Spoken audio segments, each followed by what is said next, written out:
नमस्कार दोस्तों, मैं विकास त्रिवेदी आपके अपने यूट्यूब चैनल विकास स्टडी सर्कल पर आप सभी का स्वागत करता हूं।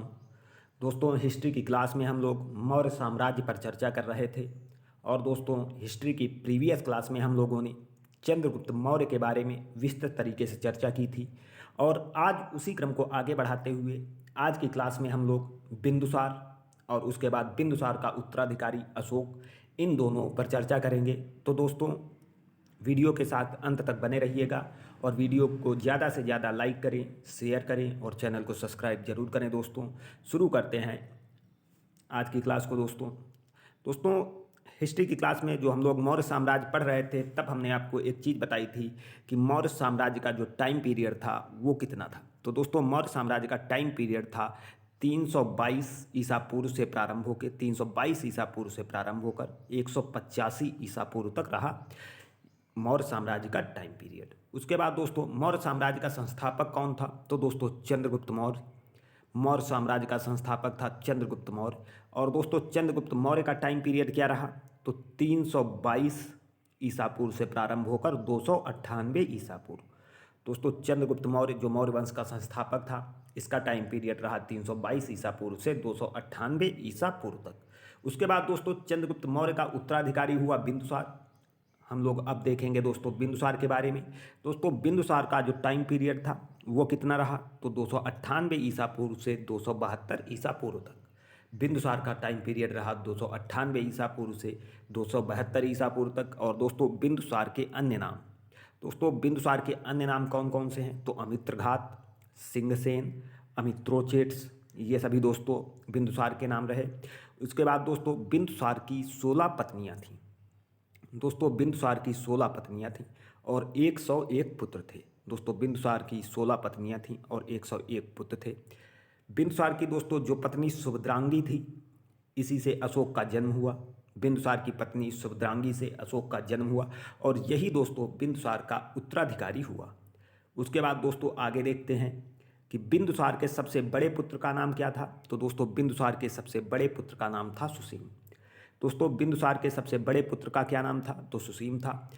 उसके बाद दोस्तों बिंदुसार के शासनकाल में तक्षशिला में एक विद्रोह हो गया। दोस्तों बिंदुसार के शासनकाल में तक्षशिला में एक विद्रोह हो गया और उस विद्रोह को दबाने के लिए बिंदुसार ने पहले सुसीम को भेजा, बाद में इस विद्रोह को अशोक ने जाकर दबाया था। दोस्तों यहाँ से ये प्रश्न बहुत ज़्यादा पूछा जाता है कि बिंदुसार के शासनकाल में हुए तक्षशिला में विद्रोह को किसने दबाया था? तो दोस्तों हमारा आंसर होता है अशोक। तक्षशिला में हुए विद्रोह को किसने दबाया? तो अशोक ने दबाया। उसके बाद दोस्तों आगे देखते हैं, बिंदुसार आजीवक संप्रदाय का अनुयायी था। दोस्तों ये बिंदुसार जो था ये आजीवक संप्रदाय का अनुयायी था और इसीलिए इसने दोस्तों बराबर की पहाड़ियों पर इनके रहने के लिए गुफाएं बनवाई थी। दोस्तों बिंदुसार आजीवक संप्रदाय का अनुयायी था और इसीलिए इसने आजीवक संप्रदाय के लोगों को रहने के लिए बराबर की पहाड़ियों पर गुफाएं बनवाई थी। दोस्तों जब हम लोग चंद्रगुप्त के बारे में पढ़ रहे थे तब हमने आपको बताया था कि चंद्रगुप्त मौर्य किस धर्म का अनुयायी था। तो दोस्तों चंद्रगुप्त मौर्य जैन धर्म का अनुयायी था, जबकि बिंदुसार जो था वो आजीवक संप्रदाय का अनुयायी था। उसके बाद दोस्तों आगे देखते हैं कि बिंदुसार की मृत्यु दोस्तों 272 ईसा पूर्व में हो गई। तो दोस्तों बिंदुसार की मृत्यु 272 ईसा पूर्व में हो गई और बिंदुसार के दरबार में दोस्तों दो विदेशी राजदूत आए थे। बिंदुसार के दरबार में दोस्तों कौन कौन से विदेशी आए थे, ये भी परीक्षाओं की दृष्टि से महत्वपूर्ण है। तो दोस्तों सीरिया के राजा अंतियोकस ने डाइमेकस नामक राजदूत भेजा था। याद रखना दोस्तों, कौन सा राजदूत बिंदुसार के दरबार में आया था? तो डाइमेकस। दोस्तों बिंदुसार के दरबार में डाइमेकस आया था और ये कहाँ से आया था? तो सीरिया से। किसने भेजा था? तो अंतियोकस ने।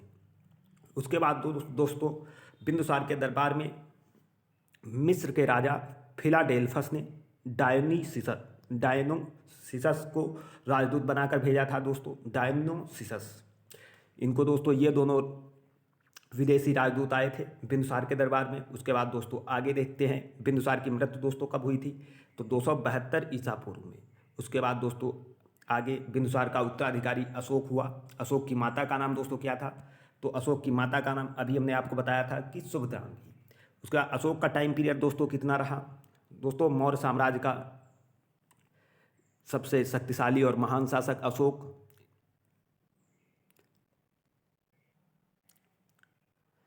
तो दोस्तों अब हम लोग अशोक पर चर्चा करेंगे। तो अशोक का टाइम पीरियड क्या रहा दोस्तों? तो अशोक का टाइम पीरियड 269 ईसा पूर्व से 232 ईसा पूर्व तक रहा। दोस्तों अशोक का टाइम पीरियड क्या रहा? तो 269 ईसा पूर्व से प्रारंभ होकर 232 ईसा पूर्व तक शासन किया है अशोक ने।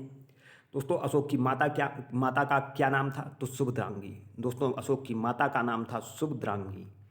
और अशोक के पिता का नाम क्या था? तो दोस्तों बिंदुसार। अशोक के पिता का नाम था बिंदुसार। तो दोस्तों अशोक, आगे देखते हैं अशोक के बारे में। बिंदुसार का उत्तराधिकारी दोस्तों, बिंदुसार का उत्तराधिकारी अशोक महान हुआ, जो 269 ईसा पूर्व में मगध की राजगद्दी पर बैठा। तो दोस्तों जो अशोक हुआ वो मगध की गद्दी पर कब बैठा? तो 269 ईसा पूर्व में। उसके बाद आगे देखते हैं राजगद्दी पर बैठने के समय अशोक अवंती का राज्यपाल था। दोस्तों अशोक अवंती का राज्यपाल था राजगद्दी पर बैठने से पहले। और दोस्तों जब हम लोग महाजनपदों का उदय पढ़ रहे थे तब हमने आपको बताया था कि अवंत की राजधानी क्या थी?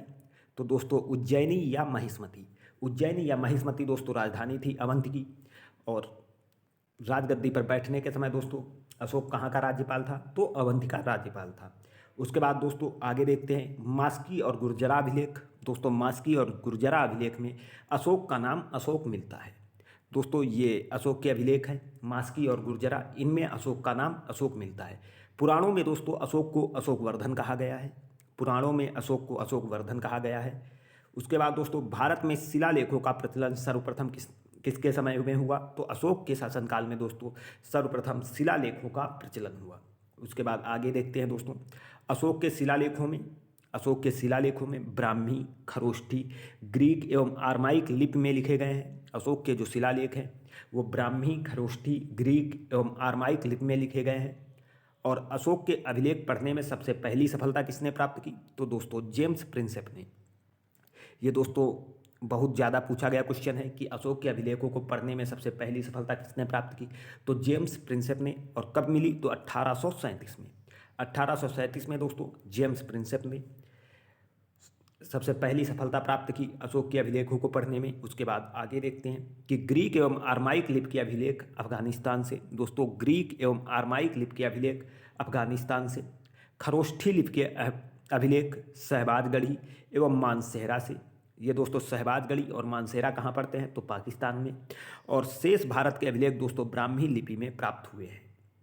तो दोस्तों ग्रीक एवं आर्माइक लिपि के अभिलेख जो थे वो अफगानिस्तान से, खरोष्ठी लिपि के अभिलेख शहबाजगढ़ी एवं मानसेहरा पाकिस्तान से, और शेष भारत के अभिलेख ब्राह्मी लिपि में प्राप्त हुए हैं। उसके बाद दोस्तों आगे देखते हैं अशोक ने उज्जैन की राजकुमारी। दोस्तों अशोक ने उज्जैन की राजकुमारी महादेवी से प्रथम विवाह किया। अशोक ने दोस्तों उज्जैन की राजकुमारी महादेवी से प्रथम विवाह किया था, जिनसे एक पुत्र महेंद्र तथा एक पुत्री संघमित्रा का जन्म हुआ था। दोस्तों अशोक ने उज्जैन की राजकुमारी महादेवी से प्रथम विवाह किया और जिससे दोस्तों महेंद्र और एक पुत्री संघमित्रा का जन्म हुआ था। दोस्तों अशोक ने बौद्ध धर्म का प्रचार प्रसार करने के लिए इन्हीं दोनों को श्रीलंका भेजा था। अशोक ने बौद्ध धर्म के प्रचार प्रसार करने के लिए इन्हीं दोनों को दोस्तों श्रीलंका भेजा था। उसके बाद आगे देखते हैं अशोक ने कलिंग युद्ध के बाद वहाँ की राजकुमारी कारुआकी से विवाह किया। दोस्तों कलिंग युद्ध, आप लोग समझ रहे कलिंग युद्ध कब हुआ था? तो दोस्तों 261 ईसा पूर्व में। 261 ईसा पूर्व में दोस्तों कलिंग युद्ध हुआ था। और दोस्तों कलिंग की राजधानी क्या थी? तो तोसली थी।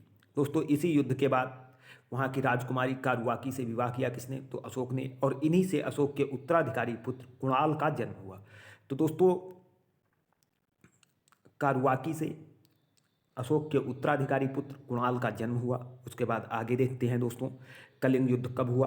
तो दोस्तों कलिंग युद्ध 261 ईसा पूर्व में हुआ था। कलिंग युद्ध 261 ईसा पूर्व में हुआ था। और दोस्तों कलिंग का शासक कौन था? तो नंदराज था। और कलिंग की राजधानी तोसली थी। युद्ध का कारण क्या था? तो दोस्तों युद्ध का कारण हाथी प्राप्ति के लिए। हाथी प्राप्ति के लिए दोस्तों ये कलिंग युद्ध हुआ था। उसके बाद आगे देखते हैं अशोक ने अपने अभिषेक के 8वें वर्ष लगभग 261 ईसा पूर्व में कलिंग पर आक्रमण किया और कलिंग की राजधानी तोसली पर अधिकार कर लिया। तो दोस्तों अशोक ने, क्वेश्चन सीधा पूछा जाता है कि अशोक ने कलिंग पर आक्रमण अपने शासनकाल के किस वर्ष किया है? तो 8वें वर्ष। याद रखना दोस्तों 8वें वर्ष। और कब किया? तो 261 ईसा पूर्व में। और कलिंग की राजधानी उस समय क्या थी? तो दोस्तों तोसली थी। और वहाँ का शासक कौन सा था? तो नंदराज। उसके बाद दोस्तों आगे देखते हैं अशोक के 13वें शिलालेख में कलिंग युद्ध का वर्णन है। दोस्तों अशोक के किस शिलालेख में कलिंग युद्ध का वर्णन है? तो 13वें शिलालेख में कलिंग युद्ध का वर्णन है। एवं अशोक के हृदय परिवर्तन की भी बात कही गई है 13वें शिलालेख में। दोस्तों अशोक के 13वें शिलालेख में कलिंग युद्ध का वर्णन है और अशोक के हृदय परिवर्तन की बात भी कही गई है। उसके बाद आगे देखते हैं अशोक के पहले शिलालेख में। दोस्तों अशोक के पहले शिलालेख में पशु बलि की निंदा की गई है। अशोक के पहले शिलालेख में पशु बलि की निंदा की गई है। उसके बाद दोस्तों कौशाम्बी अभिलेख को रानी का अभिलेख कहा जाता है। दोस्तों कौशाम्बी अभिलेख को रानी का अभिलेख कहा जाता है। चौथे अभिलेख में भेरी घोष की जगह धम्म घोष की घोषणा की गई है। दोस्तों चौथे अभिलेख में भेरी घोष की जगह धम्म घोष की घोषणा की गई है। उसके बाद दोस्तों सबसे आगे देखते हैं अशोक का सबसे छोटा अभिलेख कौन सा है? तो रुम्मीदेई अभिलेख। दोस्तों मोस्ट इंपॉर्टेंट क्वेश्चन है कि कौशाम्बी अभिलेख किस नाम से जाना जाता है? तो रानी का अभिलेख। सबसे छोटा अभिलेख कौन सा है? तो रुम्मीदेई अभिलेख। और किस अभिलेख में भेरी घोष की जगह धम्म घोष की घोषणा की गई है? तो दोस्तों चौथे अभिलेख में। उसके बाद दोस्तों अशोक का जो सबसे छोटा अभिलेख रुम्मीदेई अभिलेख है, इसी में लुम्बिनी में धम्म यात्रा के दौरान अशोक द्वारा भू राजस्व की दर घटा देने की घोषणा की गई है। दोस्तों अशोक का जो सबसे छोटा अभिलेख है रुम्मीदेई अभिलेख, इसी में अशोक ने घोषणा की है धम्म यात्रा के दौरान अशोक द्वारा भू राजस्व की दर घटा देने की घोषणा की गई है। उसके बाद दोस्तों आगे देखते हैं अशोक का सबसे लंबा अभिलेख कौन सा है? तो दोस्तों 7वां अभिलेख जो है वो अशोक का सबसे लंबा अभिलेख है। उसके बाद दोस्तों अशोक का सार एक गुना या कंदहार अभिलेख ग्रीक एवं आर्माइक भाषाओं में प्राप्त हुआ है। अशोक का सार एक गुना या कंदहार अभिलेख जो है वो ग्रीक एवं आर्माइक दोनों भाषाओं में दोस्तों प्राप्त हुआ है। उसके बाद आगे देखते हैं कलिंग युद्ध के बाद अशोक ने बौद्ध धर्म स्वीकार कर लिया था। दोस्तों कलिंग युद्ध के बाद अशोक ने बौद्ध धर्म स्वीकार कर लिया था और अशोक के ही शासनकाल में दोस्तों तृतीय बौद्ध संगीत का आयोजन किया गया था। दोस्तों अशोक के शासनकाल में तृतीय बौद्ध संगीत का आयोजन किया गया था और दोस्तों हमने आपको बताया था कि इसकी अध्यक्षता किसने की थी? तो दोस्तों इसकी अध्यक्षता की थी मोगलपुत्तिस ने। दोस्तों इसकी अध्यक्षता की थी मोगलपुत्तिस ने दोस्तों। और कब आयोजित की गई थी? तो 255 ईसा पूर्व में। कहाँ आयोजित की गई थी? तो पाटलिपुत्र में। दोस्तों अशोक के शासनकाल में तृतीय बौद्ध संगीत का आयोजन हुआ। कब हुआ? तो 255 ईसा पूर्व में। कहाँ हुआ? पाटलिपुत्र में। और इसकी अध्यक्षता किसने की? तो मोगलपुत्तिस ने। दोस्तों हम लोग जब पढ़ रहे थे अजातशत्रु के बारे में तब हमने आपको एक चीज़ ये बताई थी कि प्रथम बौद्ध संगीत का आयोजन अजातशत्रु के शासनकाल में हुआ था। दोस्तों प्रथम बौद्ध संगीत का आयोजन कहाँ हुआ था? तो अजातशत्रु के शासनकाल में। और कहाँ हुआ था? तो राजगृह में हुआ था। और किसकी अध्यक्षता में?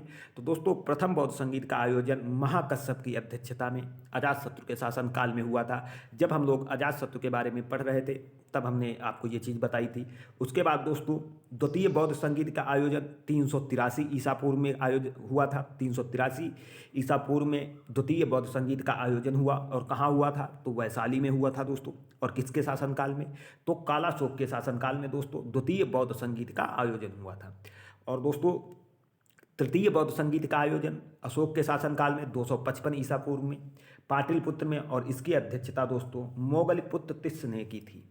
उसके बाद आगे देखते हैं दोस्तों अशोक को धर्म परिवर्तन किसने कराया? तो दोस्तों अशोक को धर्म परिवर्तन कराया मोगलपुत्तिस ने। मोगलपुत्तिस ने। अशोक को बौद्ध धर्म की शिक्षा किसने दी? तो उपगुप्त ने दोस्तों दी थी। अशोक को बौद्ध धर्म की शिक्षा किसने दी? तो उपगुप्त ने दी थी। उसके बाद दोस्तों अशोक ने अपने शासन के 10वें वर्ष बोध गया की यात्रा की। दोस्तों अशोक ने अपने शासन के 10वें वर्ष बोध गया की यात्रा की थी। उसके बाद आगे देखते हैं दोस्तों अशोक ने अपने शासनकाल में 2 महत्वपूर्ण स्तूपों का निर्माण कराया। अशोक ने अपने शासनकाल में 2 महत्वपूर्ण स्तूपों का निर्माण कराया। कौन कौन से? तो सांची का स्तूप मध्य प्रदेश में है दोस्तों और ये भारत का सबसे बड़ा स्तूप है। दोस्तों अशोक ने अपने शासनकाल में 2 स्तूपों का निर्माण कराया। सांची का स्तूप ये दोस्तों मध्य प्रदेश में है और ये भारत का सबसे बड़ा स्तूप है। दूसरा दोस्तों धामेक स्तूप, ये वाराणसी सारनाथ में है। धामेक स्तूप वाराणसी सारनाथ में है। दोस्तों दोनों मोस्ट इंपॉर्टेंट है एग्जाम की दृष्टि से। उसके बाद दोस्तों अशोक का उत्तराधिकारी पुत्र कौन था? तो कुणाल। कुणाल का दोस्तों उत्तराधिकारी दशरथ हुआ। और दोस्तों अगर बात करें कि मौर्य वंश का अंतिम शासक कौन सा था? तो मौर्य वंश का अंतिम शासक था बृहद्रथ। दोस्तों मौर्य वंश का अंतिम शासक बृहद्रथ था और इसकी हत्या इसके सेनापति पुष्यमित्र शुंग ने कर दी। दोस्तों मौर्य वंश के अंतिम शासक बृहद्रथ की हत्या उसके सेनापति पुष्यमित्र शुंग ने कर दी और 185 ईसा पूर्व में मगध पर शुंग वंश की नींव डाली। तो दोस्तों मौर्य वंश की स्थापना कब हुई थी? तो मौर्य वंश की स्थापना दोस्तों 322 ईसा पूर्व में हुई थी। और दोस्तों मौर्य वंश कब तक चला? तो 185 ईसा पूर्व तक चला। इसके बाद दोस्तों शुंग वंश की नींव किसने डाली? तो पुष्यमित्र शुंग ने। पुष्यमित्र शुंग ने दोस्तों एक नए वंश शुंग वंश की नींव डाली। और मौर्य वंश का दोस्तों अंतिम शासक कौन सा था? तो मौर्य वंश का अंतिम शासक बृहद्रथ था और इसकी हत्या इसके सेनापति पुष्यमित्र शुंग ने कर दी थी। कब? तो 185 ईसा पूर्व में। और मगध पर शुंग वंश की नींव डाली। यह दोस्तों भारतवर्ष का प्रथम ब्राह्मण वंश था। कौन? तो शुंग वंश जो था दोस्तों, ये भारतवर्ष का प्रथम ब्राह्मण वंश था। और अगर बात करें हम लोग दोस्तों मौर्य वंश की, तो मौर्य वंश जो था दोस्तों, इसका शासन रहा लगभग 137 वर्षों तक। मौर्य वंश का शासन रहा है कितना? तो लगभग 137 वर्षों तक। भागवत पुराण के अनुसार मौर्य वंश में कितने शासक हुए? तो 10 राजा हुए हैं दोस्तों भागवत पुराण के अनुसार। वायु पुराण के अनुसार 9 राजा हुए हैं दोस्तों। भागवत पुराण के अनुसार दोस्तों मौर्य वंश में 10 राजा हुए हैं और वायु पुराण के अनुसार मौर्य वंश में 9 राजा हुए हैं। उसके बाद दोस्तों आगे देखते हैं, मौर्य वंश में स्वतंत्र वैश्यावृत्ति अपनाने वाली महिला रूपा जीवा कहलाती थी। दोस्तों मौर्य वंश में स्वतंत्र वैश्यावृत्ति अपनाने वाली महिला रूपा जीवा कहलाती थी। दोस्तों उम्मीद करता हूँ आपको ये चीज़ बहुत अच्छे से समझ आ गई होगी। अगर दोस्तों आपको ये वीडियो अच्छा लगा है तो वीडियो को ज़्यादा से ज़्यादा लाइक करें, शेयर करें और चैनल को सब्सक्राइब जरूर करें। दोस्तों मिलते हैं अगली क्लास में मौर्य साम्राज्य से बनने वाले सभी महत्वपूर्ण प्रश्नों को लेकर। तब तक के लिए धन्यवाद। जय हिंद।